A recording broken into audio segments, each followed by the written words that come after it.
अस्सलाम वालेकुम। यह है होंडा सिटी। गाड़ी मिसिंग कर रही है। सबसे पहले इसे डायग्नोस करते हैं, इसमें कोई कोड वगैरह तो नहीं है। होंडा को सिलेक्ट करेंगे,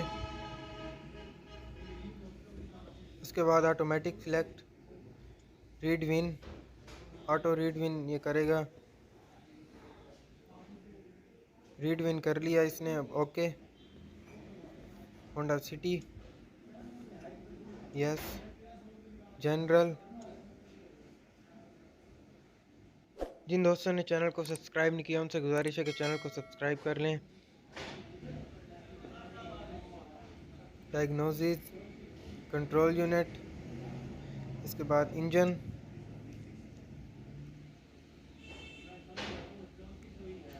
ब्रीड कोड। आप देख सकते हैं इसमें दो कोड आ रहे हैं। इनटेक है टेम्परेचर सेंसर और दूसरा है एएफ सेंसर यानी ऑक्सीजन सेंसर, बैंक 1 सेंसर 1। ये कोड इस वजह से आ रहे हैं क्योंकि अभी इन दोनों सेंसर्स का ग्रिप उतारा है, तो इस वजह से कोड इसमें स्टोर हो गए हैं। टेम्परेरी डीटीसी है, इसे क्लियर करते हैं। Erase code, yes yes. Ignition switch off करेंगे, दोबारा ऑन करेंगे, कोड क्लियर हो गए।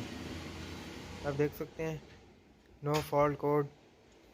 गाड़ी को स्टार्ट करके देखते हैं।